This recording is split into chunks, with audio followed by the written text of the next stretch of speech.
नमस्कार, स्वागत है आपका। आपके साथ मैं दीपेश बरगले। आज बात करने वाले हैं विधानसभा उपचुनाव की। हम बात कर रहे हैं खैरागढ़ सीट पर होने वाले विधानसभा उपचुनाव की। इसका ऐलान हो चुका है। हालांकि 2018 के बाद अब तक हुए उपचुनाव और चुनाव में कांग्रेस ने ही परचम लहराया है, लेकिन विधानसभा चुनाव से पहले हो रहे इस विधानसभा सीट के उपचुनाव में कांग्रेस और बीजेपी दोनों कहीं ना कहीं अपने लिए साख का सवाल इसे मानकर चल रही है और अग्नि परीक्षा 2023 के लिहाज से हम भी इसे मानकर चल रहे हैं। ऐसे में सवाल खड़े होते हैं कि खैरागढ़ उपचुनाव में क्या कांग्रेस एक बार फिर अपना परचम लहराएगी? विधानसभा चुनाव से पहले ये जो है वो अग्नि परीक्षा की तरह राजनीतिक दलों के लिए है क्या? क्या खैरागढ़ का रण बीजेपी के लिए लिटमस टेस्ट नहीं है? क्या सहानुभूति का लहर इस उपचुनाव में कहीं कोई असर दिखा पाएगा? सभी सवालों के जवाब तलाशेंगे। पहले ये रिपोर्ट देखिए।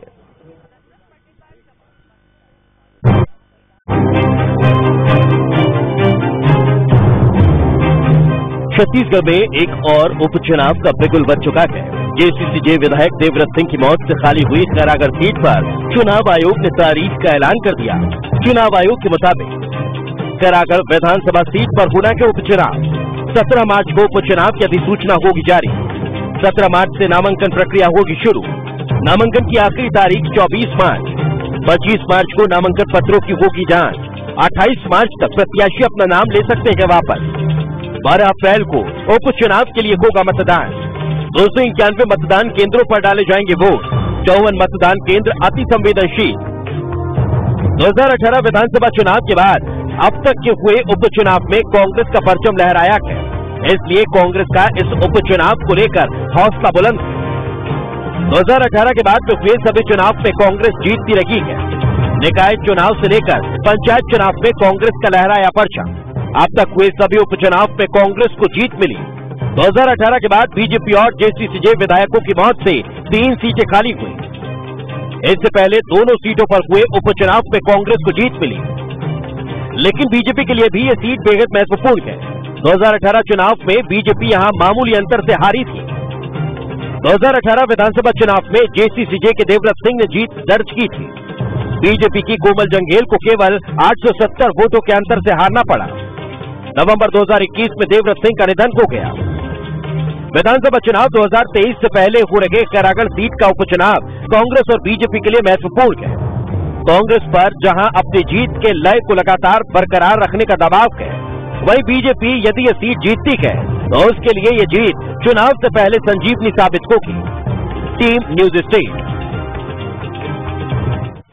तो अब देखने वाली बात होगी कि आखिर इस सीट पर दोनों राजनीतिक दल या फिर ये तीनों कह लीजिए, क्योंकि जो कि कांग्रेस की ये सीट थी, देवव्रत सिंह इस नए राजनीतिक दल में शामिल हो गए थे और उसके बाद उन्होंने इस सीट से चुनाव लड़ा और उन्होंने जीत दर्ज की। 2018 का हम जिक्र कर रहे हैं, लेकिन उनकी अब मृत्यु हुई, देहांत हुआ और उसके बाद से अब ये सीट खाली है और अब ये उपचुनाव होने जा रहे हैं।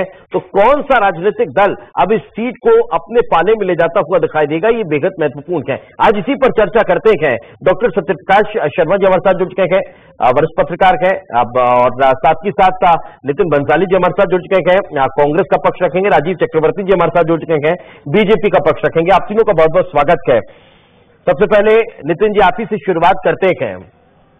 परंपरागत तौर पर अगर देखा जाए तो कांग्रेस की ये सीट पहले रही, फिर हालांकि बीजेपी ने भी परचम लहराया, जो कि कांग्रेस ने भी इस सीट पर अपना परचम लहराया। अब कैसे देखते हैं इस चुनाव को और क्या उम्मीद कांग्रेस पार्टी करती है इस चुनाव में इस सीट को लेकर?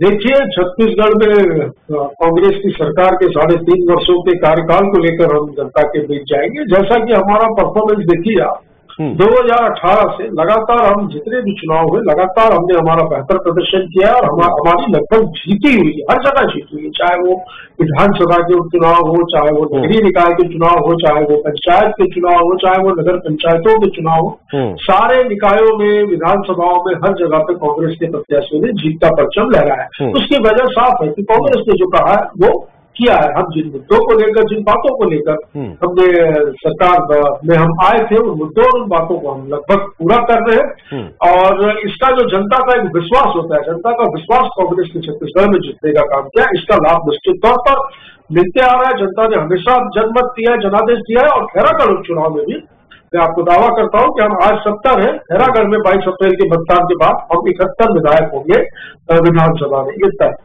लेकिन सवाल तो यहाँ पर ये खड़ा होता है ना नितिन जी की 2018 में कांग्रेस पार्टी यहाँ पर तीसरे पायदान पर चली गई थी। पहले नंबर पर जोगी कांग्रेस थी, दूसरे पर भारतीय जनता पार्टी थी और तीसरे पर आप खिसक गए थे। वही गिरिवर जंगेल थे जो 2013 में विधायक थे आप ही के राजनीतिक दल से, वो अगर 2018 में तीसरे पायदान पर खिसक जाते हैं और अगर फिर अब हम 2022 के उपचुनाव में उम्मीद करें तो कैसे कर सकते हैं? दीपेश जी, वो 15 वर्ष भाजपा के कार्यकाल के थे और हमें मौका नहीं मिला था उन पिछले 5 साल के चुनाव में बीजेपी के एमएलए रहे थे।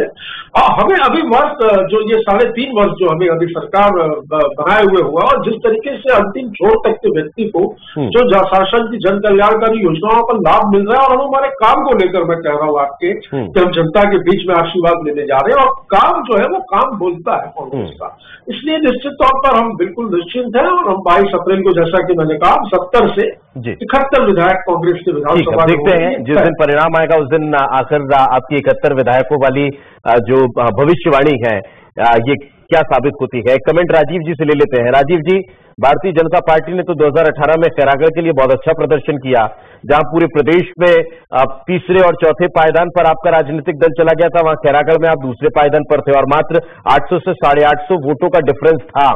अब क्या उम्मीद की जाए कि इस उपचुनाव में कुछ अच्छा कर पाएंगे? हालांकि पिछले 2 उपचुनाव में तो बहुत ज्यादा सुखद परिणाम बीजेपी के लिए रहे नहीं।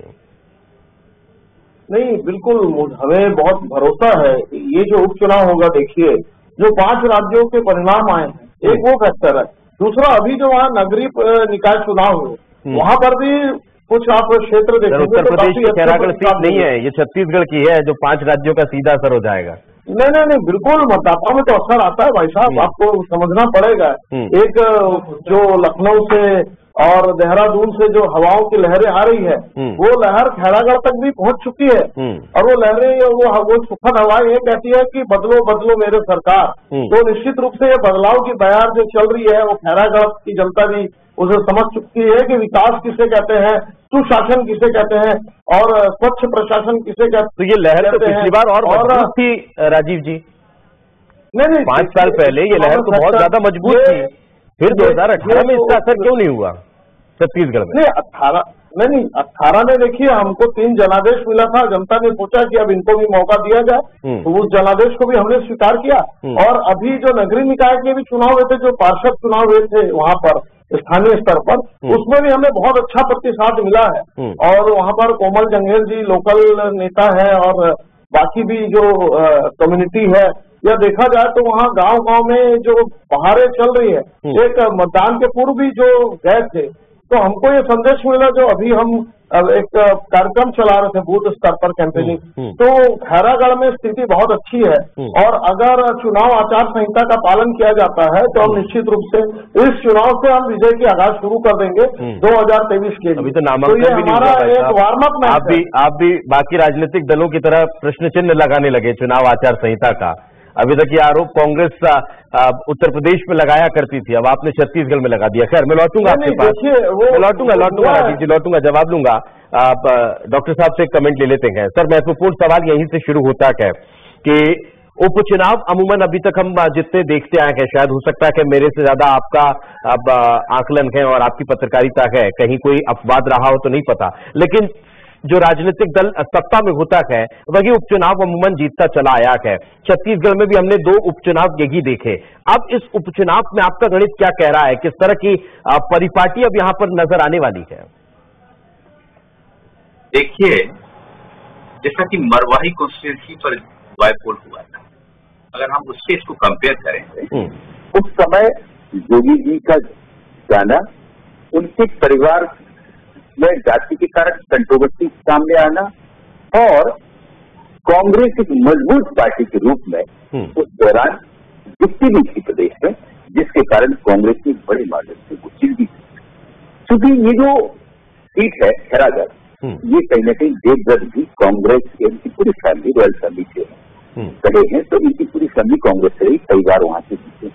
हालांकि आपने देखा हो कि 2013 में वहां कांग्रेस जीती, 2018 में जोगी कांग्रेस जीती, 2008 की बात करें तो बीजेपी ने भी वहां पर एक बार चुनाव किया। बिल्कुल, लेकिन तो बहुत महत्वपूर्ण है ये चुनाव। आप देखिए, क्योंकि शायद लगता है कि अब 2023 का जो इलेक्शन होंगे, जनरल इलेक्शन असेंबली के, उन इलेक्शन में के लिए शायद ये लास्ट बाइपोल होना चाहिए।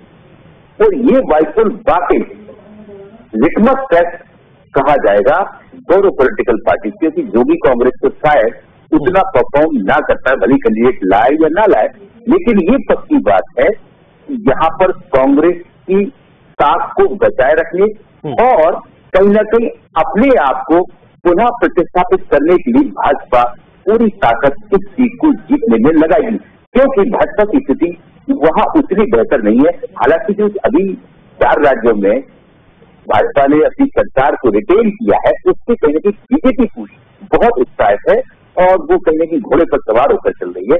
लेकिन छत्तीसगढ़ में सरकार की जो स्थिति है उसको भी नकारा नहीं जा सकता, क्योंकि भूपेश बघेल एक मजबूत कांग्रेस के अंदर लीडर बन के उभरे हैं और एक मजबूत मुख्यमंत्री के रूप में उनको देश में जाना जाता है। उनकी सरकार के जो स्टेप भी है वो भी कहीं ना कहीं लोगों को आकर्षित करते हैं। आपका कहना बिल्कुल वाजिब है कि ज्यादातर, हालांकि कुछ एक्सेप्शन है, लेकिन ज्यादातर इलेक्शन के रिजल्ट बाइपोल के वो कहीं ना कहीं रूलिंग पार्टी के फेवर में ही जाते हैं।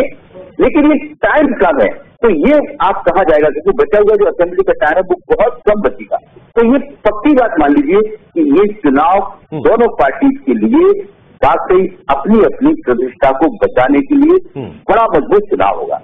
बिल्कुल, ये अपने आप में बेहद महत्वपूर्ण है। प्रत्याशियों के चयन को लेकर एक महत्वपूर्ण सवाल खड़ा होता है, क्योंकि जब भी इस तरह की परिस्थितियां होती है, समय मृत्यु अगर किसी राजनीतिक की होती है, तब पर सवाल यही खड़ा होता है कि सहानुभूति वोट बैंक हासिल करने के लिए क्या परिवार के ही किसी सदस्य को टिकट दिए जाने की चर्चा तेज है। अब ऐसी चर्चाएं अभी छत्तीसगढ़ में भी चल रही है।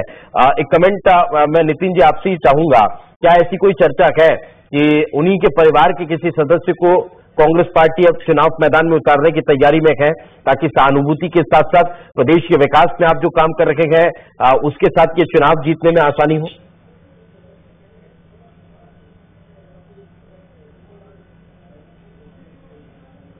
लगता है नितिन जी सुन पा रहे हैं क्या आप? जी रिपीट करिए कुछ। जी, सवाल यह है नितिन जी कि चर्चा तो इस बात की भी है कि देवव्रत जी के ही परिवार से किसी को कांग्रेस पार्टी चुनाव मैदान में उतार सकती है, ताकि विकास के साथ साथ सहानुभूति वोट बैंक भी हासिल हो जाए।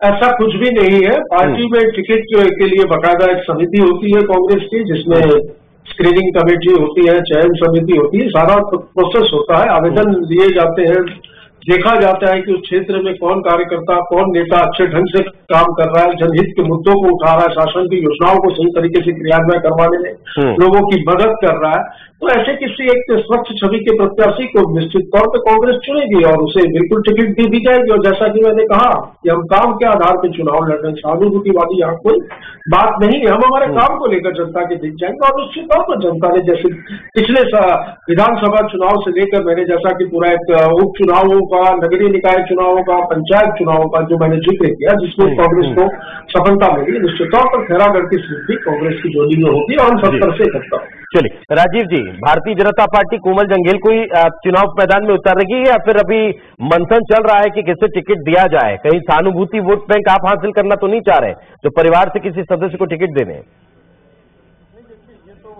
कमान तय करेगा या जो चुनाव समिति है, कोर ग्रुप ये तय करेगा। अभी बोलना बहुत जल्दबाजी होगी कि टिकट किसे मिलेगा।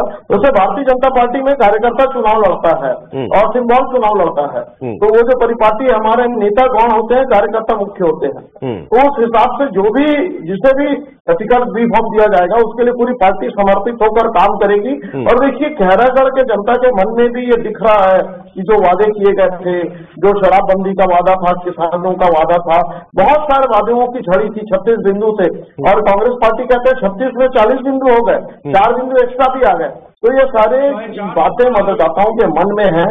और जैसे मैंने कहा कि चाहे मणिपुर हो, देहरादून हो या लखनऊ हो, उसकी तो जोगी कांग्रेस की थी, आप चुनाव कांग्रेस से क्यों लड़ना चाहते हैं?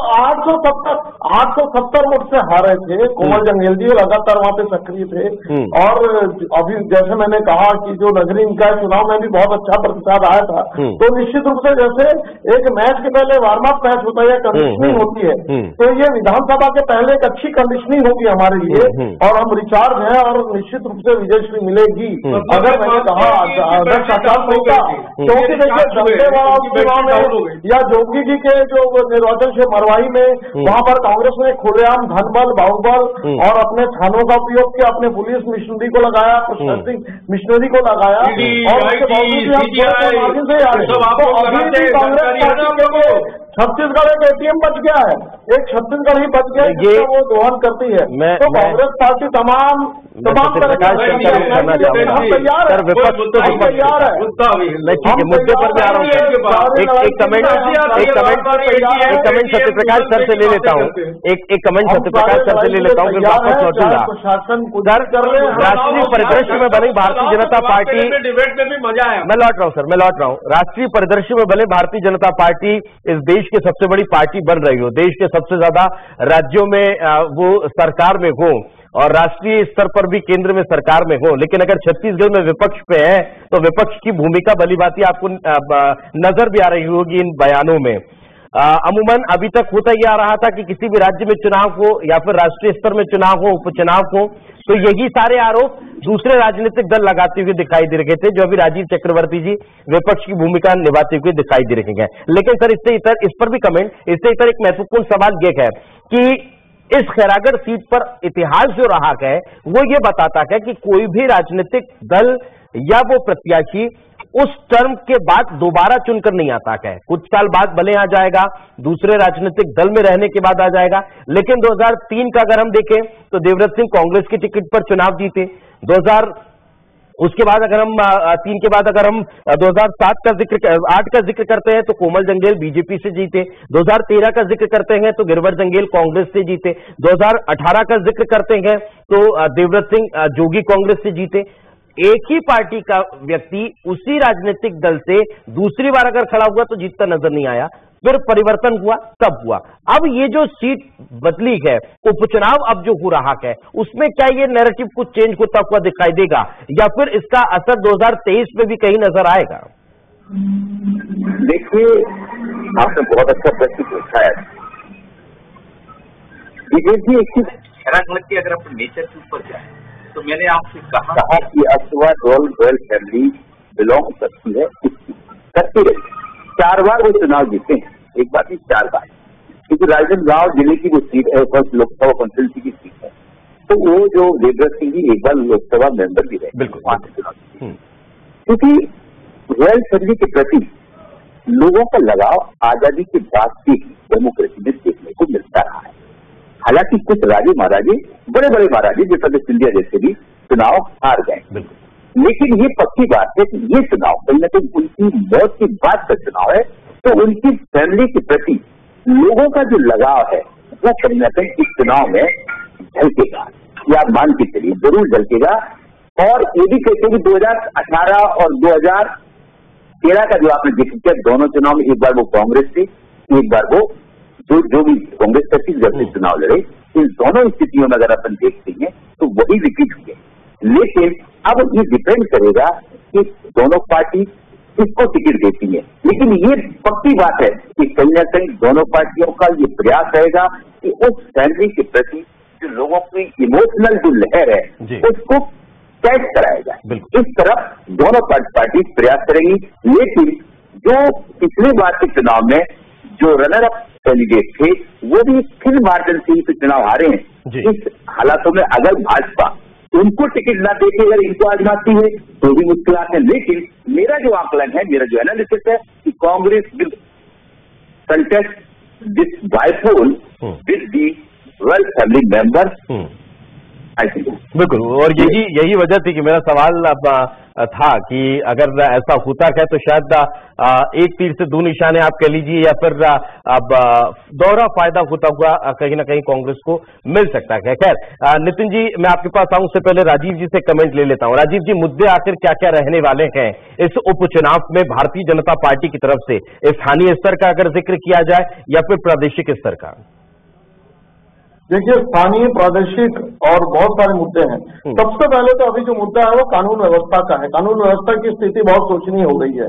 और दूसरा मुद्दा है जो महिलाओं के पास मुद्दा है, जिस मुद्दे पर 5 चुनाव में हमने अच्छा परिणाम आया है कि महिला सुरक्षा चाहती है, महिलाएं शराबबंदी चाहती है, महिलाएं जो कुपोषण, उनके बच्चे कुपोषण से है, अभी जो रेडी टू ईट का मामला है, मैं इसलिए राजीव जी पूछ रहा हूँ। नहीं, मैं बिल्कुल स्थानीय मुद्दा है। सुन लीजिए सर, मैं क्लियरिफिकेशन इसलिए चाह रहा हूँ क्योंकि एकमात्र सीट है खैरागढ़ की, उपचुनाव पूर्णांक है, 1 वर्ष का वक्त है, उससे भी कम का मान लीजिए, और वहां पर कौन से ऐसे मुद्दे होंगे जो आपको चुनाव जितवा सकते हैं, वो महत्वपूर्ण होंगे ना सर? जी, स्थानीय मुद्दा है, स्थानीय मुद्दा है। जो लोगों को अपने, जो किसान है बंधु, अपना थोड़ा सा B1 B के लिए जो जाते हैं अपनी जमीन के लिए, तो वहां पे 15,000 रिश्वत देनी पड़ती खुलेआम, और कोई सुनवाई नहीं हो रही है। तो भ्रष्टाचार, भय, भूख, भ्रष्टाचार, ये तीनों मुद्दा है, बहुत बड़ा मुद्दा, स्थानीय मुद्दा है। और कांग्रेस जो आई थी किसानों के कंधों पर बैठकर, वो किसानों को कांग्रेस ने वादा किया था कि हम नाम प्रशासन देंगे, हम कुछ भी बात चाहे चुनाव के समय जो किसानों के मुद्दे रहते हैं वो सारे मुद्दे, स्थानीय लोगों के पास कानून व्यवस्था का मुद्दा है। तो ये सबसे बड़ा मुद्दा रहेगा कि जनता को सुशासन चाहिए। हम कोशिश करेंगे कि इस उपचुनाव में, जैसे मैंने कहा कि वार्म मैच है या कंडीशनिंग होती है प्ले ऑफ के पहले, तो ये कंडीशनिंग है, और निश्चित रूप से विजय की शुरुआत हमको खैरागढ़ से मिलेगी। खैरागढ़ से छत्तीसगढ़ की फतह होगी, और पूरे छत्तीसगढ़ में आने वाले समय में भारतीय जनता पार्टी का परचम लहराएगा।